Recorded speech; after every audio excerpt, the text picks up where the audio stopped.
Hola, ¿qué tal? Buenas noches, ¿cómo les va? Gracias por acompañarnos en Contragolpe, como todos los sábados. Feliz Día de la Mujer postdatado, pero queda el saludo porque como no lo hicimos antedatado, que no se pase para todas las mujeres. Y para todos los hombres también agradecimiento porque nos acompañan. Bueno, dicho todos estos saludos parroquiales, nos metemos en materia, lo hacemos como de costumbre, abriendo una ventana al mundo. No nos abandona el conflicto que se desata en Europa y que condiciona mucho la economía del mundo y que además le mete una tensión impredecible, ¿no? Es decir, estamos en la típica crisis que uno dice, bueno, es una crisis en desarrollo. Hay una cantidad de cartas todavía no jugadas que impiden leer con precisión lo que viene, pero la verdad que las noticias no son muy alentadoras. ¿Y qué quiero agregar en este sentido que no son alentadoras? Fíjense este dato. Ucrania se está quedando sin municiones. Es decir, es tanto lo que se disparó que está Ucrania sin balas de artillería. No está, tiene, pero digo, el almacén está bajando en forma alarmante. En este momento hay un conflicto en una ciudad muy chiquita que se llama Bakhmut. Hay un documental, se los recomiendo especialmente a los que les interesa el tema, de la televisión francesa, de un especial que se llama Reporteros, que hace informes especiales, ¿no? Bueno, en este caso es sobre el conflicto en Bakhmut. Es una localidad fronteriza entre la geografía que se reclama rusa, o sea, nacionalista rusa, pero que está en territorio ucraniano, y Ucrania que intenta sostener ahí la frontera para que Rusia no avance. Bueno, ahí es terrible la desolación. Las imágenes que vi creo que me terminaron de llevar al lugar del corazón del conflicto. Lo que se está viviendo ahí es dramático desde todo punto de vista, humanitario, de infraestructuras. Francamente, que esté pasando esto en el siglo XXI, ya un siglo XXI avanzado, en el corazón de Europa, uno pensaba que no lo íbamos a vivir. Bueno, se están quedando sin balas. Y fíjense este dato, se está encargando, que tarda mucho en fabricar, yo no lo sabía, nuevos materiales bélicos como este tipo de munición, por valor de 4.000 millones de euros, para fabricar más de 1 millón de proyectiles, de balas. Esto está pasando hoy en Europa, es decir, para que tomemos conciencia, ¿no? Bueno, no lo digo por eso de mal de muchos, consuelo de tontos, porque no tiene nada que ver, y además porque tenemos problemas en nuestro país bastante serios de que vale la pena ocuparnos. Bueno, dicho todo esto, nos vamos a meter en materia con Rodrigo Esteves, como todas las semanas repasamos qué está pasando en cada coalición, tanto la gobernante como la opositora. Hay muchas novedades.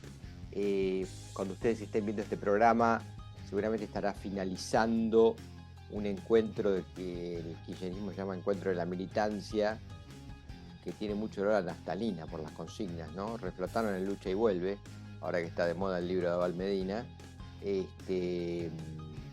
A mi gusto, incluso como táctica comunicacional, me parece, francamente, para muy poquitos, ¿no? Eso, pero bueno. Y digo, estará en desarrollo ese encuentro de la militancia en Avellaneda, para cuando esté este programa al aire. Y por otro lado, con la crisis de Rosario, por el tema de la violencia a partir del narcotráfico, hubo una cantidad de movimientos opositores, de visitas al lugar, para tomar contacto con la realidad, y también hubo otra galería de fotos bastante extensa en Expoagro, allí en San Nicolás, tradicional encuentro de productores rurales, donde se muestra la última tecnología, las últimas maquinarias, pero donde, por ejemplo, hubo una foto entre Guado de Pedro y un altísimo directivo del Grupo Clarín, ¿no? Bueno, las redes kirchneristas ardían a partir de eso. De todo eso, en un minuto, más todo lo que suma, como siempre, Rodrigo, lo abordamos aquí en Contragolpe. Ya venimos.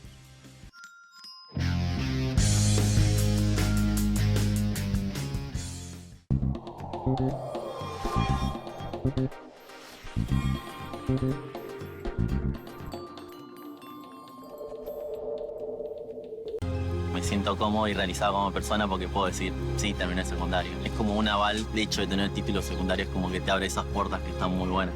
Tu sueño puede ser tu realidad. Juntos sigamos transformando la educación. Buenos Aires Ciudad. Hola, yo soy Juan Brin, catador de las mejores producciones en esta ruta del brindis sanjuanina. Volví porque hay mucho para brindar con los varietales que nos da este suelo sanjuanino. ¡Salud! ¡Salud! Convivir es cuidarnos. Legislatura de la Ciudad Autónoma de Buenos Aires. Esta tierra de encuentros te espera para vivir momentos únicos. Disfruta la calidez de nuestra gente, de nuestras costumbres y atractivos. Adrenalina, pasión, historia, baile y diversión se conjugan para que atesores recuerdos para toda la vida.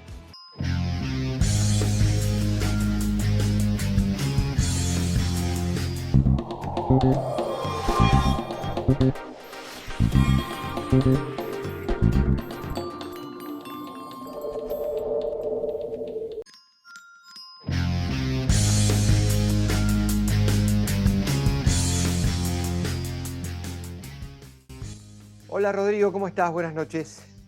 Muy buenas noches, Roberto. Un saludo para vos y un saludo para la audiencia que nos sigue los sábados en Metro y los amigos que nos siguen a través del canal de YouTube. Algunos de ellos muy activos y muy foristas ya casi, así que a ellos un saludo especial. Un gran agradecimiento, ¿no? Por el laburo ese, la verdad. Bueno, te hice sumario para que le metas pata. Sí, tenemos escenario internacional complejo. Esta semana, además, un ataque ruso importante nuevamente sobre Ucrania y en paralelo una continuidad de conflictos en el viejo continente que volvieron a poner en escena cimbronazos en la democracia francesa, ¿no? Macron la pasó mal en África, bastante mal la pasó, y la pasó mal también en París, digo, la pasa mal con su reentré a propósito de el ajuste fiscal de la mano de lo que tiene que ver con sus jubilaciones, ¿no? Este cambio de edad para las pensiones y las jubilaciones que ha favorecido una vez más a la oposición de la extrema derecha de Le Pen. Macron complicado en eso, decía, hablamos de las democracias de las democracias que intentan plantarse como contrapunto de este avance ruso. Y por otro lado hablabas de la escena local y hablabas de Simplemente algunas... te acoto el panorama internacional porque me pareció muy interesante lo que estás trayendo a debate, muy interesante. Tremendas huelgas en París, tremendas, con represión policial. Estamos hablando de subir un año y medio rango de jubilación, ¿no? Fíjense lo que es el estado del bienestar. Es decir, el debate de pensiones es un debate universal, porque están la mayoría de las cajas estatales en situación de quiebra, sencillamente porque la gente vive más años, por suerte, por el impacto de la tecnología en la medicina. Entonces, el ciclo de cantidad de trabajadores aportando a los pasivos tiene que crecer. Muy buen aporte, muy interesante el escenario internacional, porque fueron dos episodios de cimbronazos realmente. No te quería interrumpir con el desarrollo ya de lo local, pero me parecía que valía la pena Y en lo resaltarlo. local vuelve la escena de la proscripción, ¿no? Vuelve la escena esta a propósito de los fundamentos que se conocieron en la causa vialidad, que esto fue el jueves en la mañana, que se dieron a discusión, 1616 hojas, extenso, por cierto, como gustan los judiciales, esta lógica un tanto perversa, por lo menos para los que hacemos ejercicio de periodismo, es muy perverso, 1616 páginas es mucho. Complejo. Pero bueno, habla de una tarea y de un fundamento que tiene que ver con lo que se escuchó en su momento. Reiteramos lo que hemos dicho en más de una oportunidad. Una cosa es lo que piden los fiscales, otra cosa son los que resuelven los tribunales y otra cosa son los fundamentos de esa resolución del tribunal que ahora tiene instancias de apelación. Estamos en un sistema democrático donde en la Argentina tenemos instancias de apelación, naturalmente desde el entorno de la vicepresidenta y particularmente desde el núcleo duro del cristinismo, todo está jugado a instalar esta idea de la proscripción, con un dato más que tiene que ver con un doble juego que se encontró muy inteligentemente a propósito de la publicación en el Boletín Oficial el 9 de marzo de 1956. Esta semana, hoy hablabas bien en el arranque del programa del 8 de marzo, esta semana, justamente el día 9, también se conoció fundamento, reitero, es el Sí, sí, los fundamentos. fundamento que es Muy, muy, posterior, muy, siempre se muy conoce mucho. temprano, sí, por la Exacto, mañana se conocieron los se fundamentos. conocen los fundamentos. Mm. Pero bueno, ella trazó un paralelo a propósito de aquel decreto, de aquel boletín oficial, de lo que desde el peronismo se llamó la fusiladora, el golpe de Lonardi primero, que tuvo el continuidad 50 y tantos días después con Aramuru, y de aquel golpe quedó ese decreto donde es uno de los decretos más vergonzosos de la historia argentina, pero las dictaduras están habituadas a hacer decretos vergonzosos, así que nada nos sorprende. Pero es aquel decreto que decía que se prohibía pronunciar la palabra Perón, se prohibía cantar la marchita. Un decreto, debo decir, paradojas de la historia, que fue derogado por el Congreso en el año 65 con un amplio consenso, donde ya el peronismo participaba de ese Congreso. Alguno va a decir, no, el peronismo estaba proscripto en el 65. No, el peronismo participaba en el Congreso. Presidente del bloque era Paulino Niembro, vicepresidente del Congreso era Rodolfo Tessera del Franco. Todas las fuerzas políticas consensuaron en que se derogara eso, y así lo promulgó después el presidente Arturo Illia. Ese decreto, además, también, debo decir, prohibía la actividad del Partido Comunista. Sabés que le pegás al bulto para que muchas veces el núcleo quede un poquito disimulado, pero todos sabíamos a dónde apuntaba eso, ¿no? Sí, sí, sin duda, sin duda. Lo que pasa es que también el fantasma del comunismo en aquellos años era otro de los argumentos que después con el tiempo se fue desarrollando. Así que la situación es esta situación de, por un lado, el imperativo militante, nosotros ya lo hemos charlado acá, esta cosa de Cristina se tiene que poner al frente y tiene que ser nuestra candidata, y por otro lado, la palabra de la vice, que en su momento ya señaló.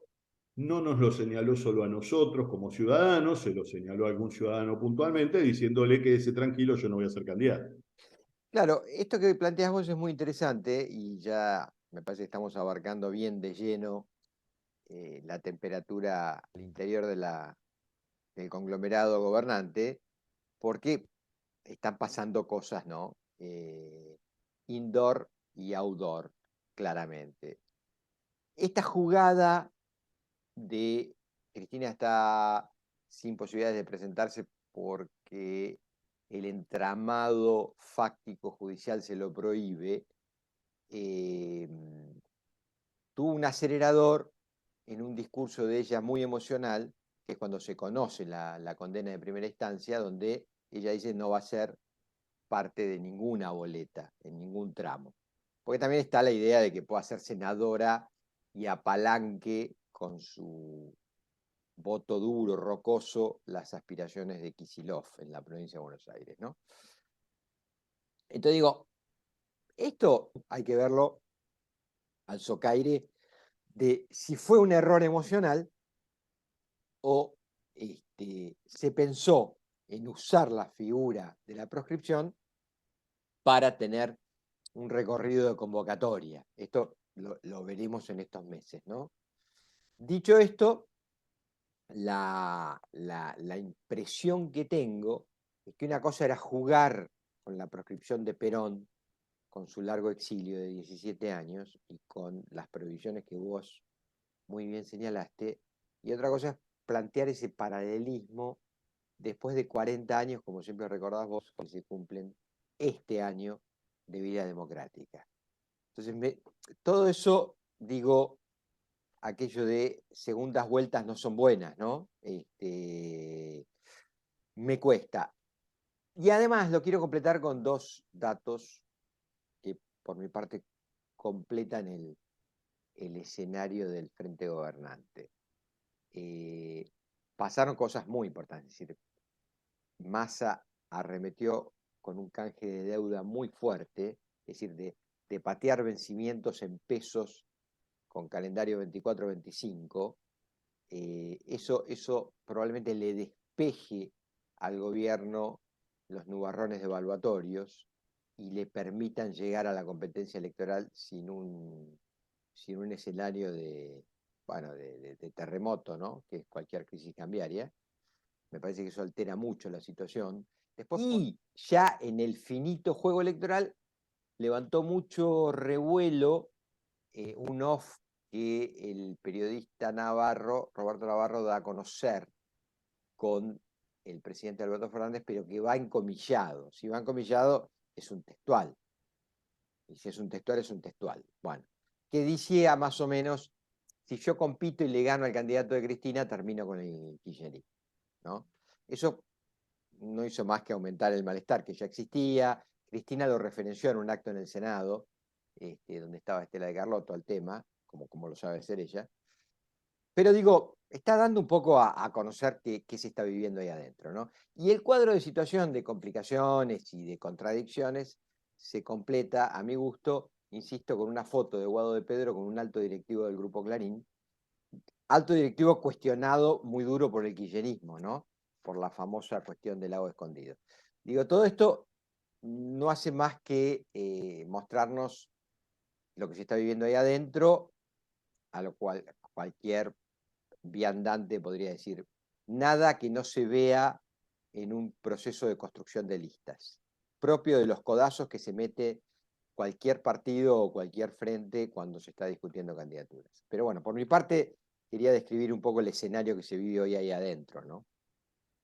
Sí, y la fuerte presión sobre la figura de Guado de Pedro de algunos sectores internos, ¿no? Como que la cámpora también empieza a mostrar signos de un agotamiento en la continuidad de eso que se creía tan amalgamado, ¿no? Porque las críticas fueron desde fuera, pero también desde dentro de la organización al actual ministro del Interior por su participación en Expo Agro, que es una de las tantas muestras que anualmente hay de la actividad agropecuaria, donde particularmente el grupo empresarial Clarín tiene nervio motor de larga data, y allí simplemente se encontró, como se suele encontrar con autoridades de distintas empresas.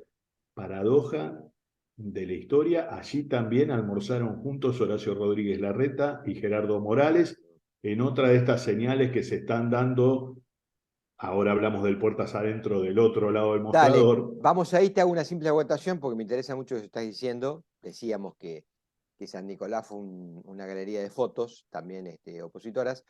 Ahora lo describimos, pero digo simplemente Guado de Pedro, para que lo recordemos, aparte de todo eso, es director por parte del Estado en el Grupo Telecom. El Grupo Telecom pertenece al Grupo Clarín, con lo cual hay vasos comunicantes inevitables, ¿no? Pero digo, hago la salvedad del asunto.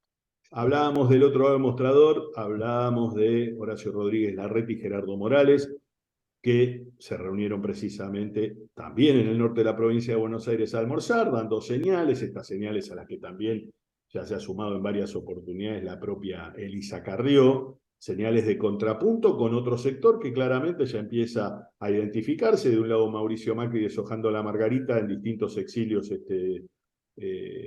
patagónicos o fuera del país, y Distintos después exilios, ¿eh? distintos exilios, sí, es una No, pero cosa todos bastante lindos, digo, singular. todos. Sí, lo que sucede es que estamos a marzo, Claro. y Y el el año electoral pescado, es este. y el Cuesta pescado sin mucho, vender.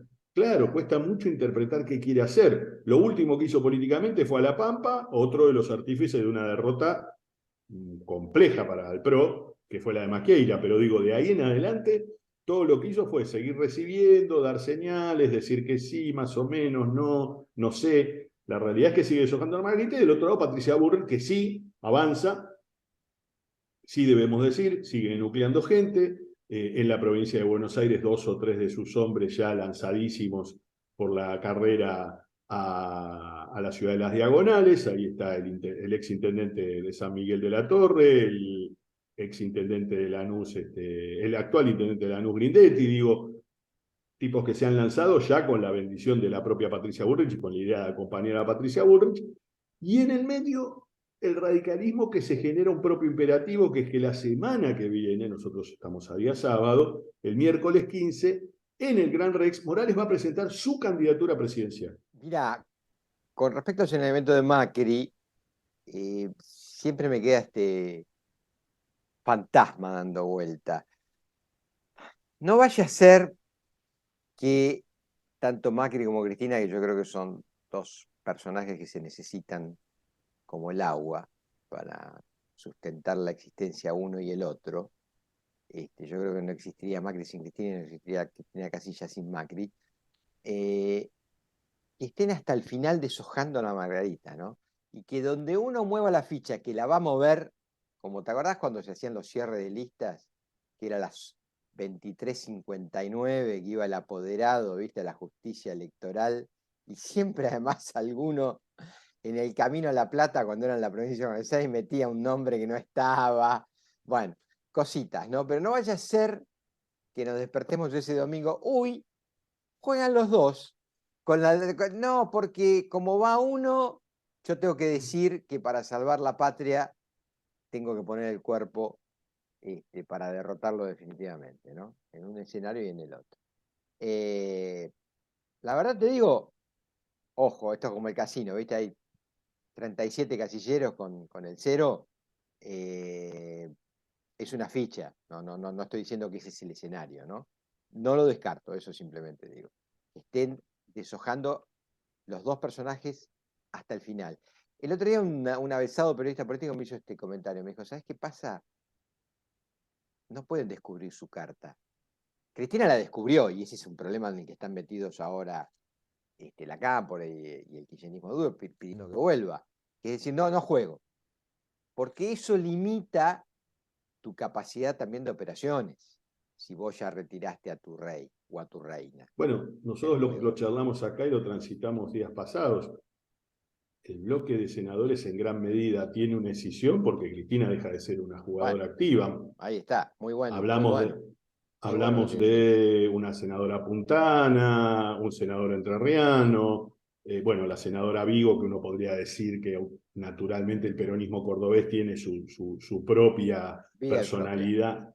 Sí, de larga tradición, no de hoy, digo, del viejo del azotismo ya, y estamos hablando de un referente que arrancó en el 83 como candidato a intendente malogrado, es decir, un tipo que ya desde hace 40 años está presente en el peronismo cordobés. Pero más allá de eso, digo, la escisión esa del Senado habla a las claras de que una no expectativa a partir de la declaración de ella. Bueno, se terminó acá la interlocución, no tenemos más interlocutores, armemos algo para nosotros ponernos en valor y ante cada impulso que tome el gobierno nacional o ante cada impulso que tome el cristinismo, que nos vengan a buscar a todos juntos y lo conversemos en otro marco, ¿no?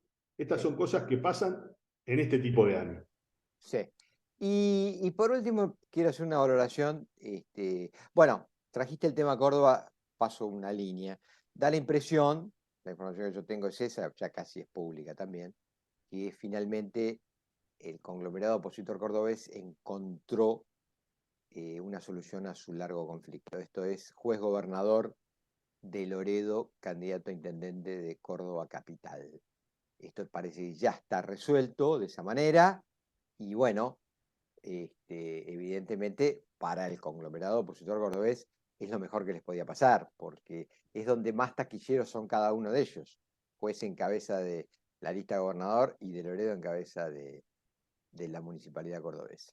Sí, que además tiene la singularidad de ser un distrito donde el radicalismo tuvo una larga tradición de gobernarlo. Digo, Mestre, Martí, el propio Mestre hijo, digo, el radicalismo, la mayoría de estos 40 años gobernó el radicalismo, salvo algún interreño de Cámara y este tiempo de Zarzuela, pero en general el fuerte fue el radicalismo y después hubo un breve interreño que fue el de Luis Juez con otro hombre del radicalismo, que era Carlos Vicente, otro originario del radicalismo, que fue el que, y Daniel Giacomino, que fueron los que completaron el mandato de Juez.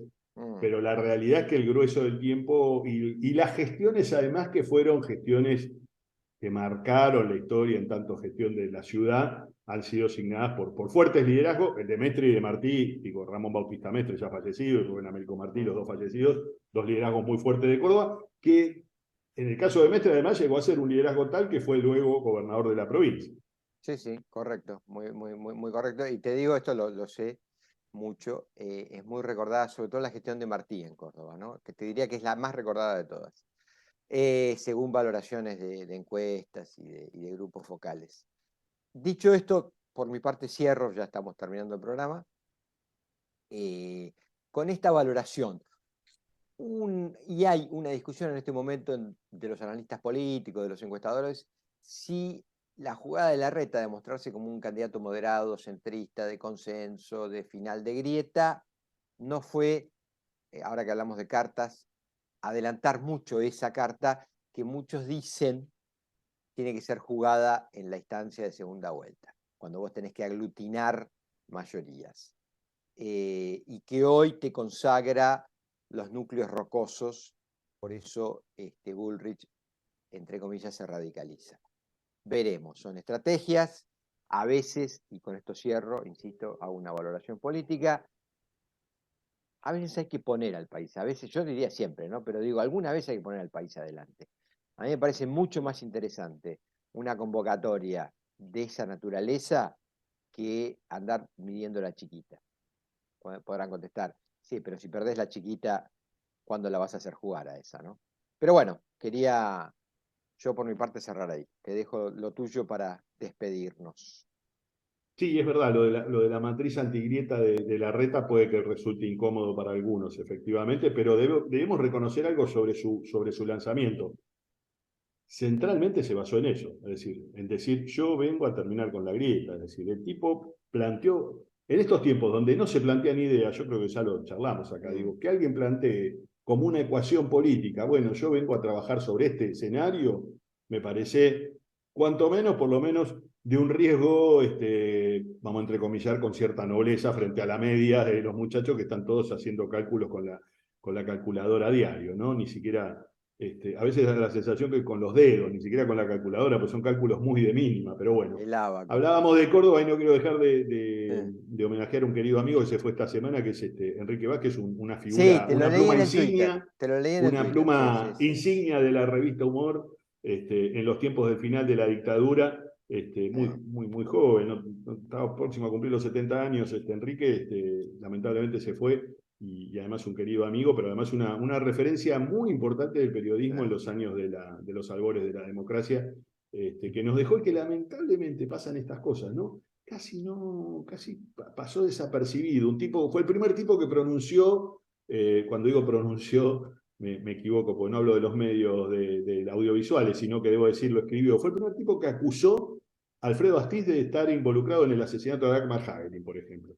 Cuando tuvo la información, lo publicó. Eso, hoy Astiz, no hay que explicar quién es sinónimo de un sinfín de cosas que tienen que ver con la dictadura, de la peor cara de la dictadura. Pero en aquellos años, poner el nombre de Alfredo Astiz era jugarse la vida.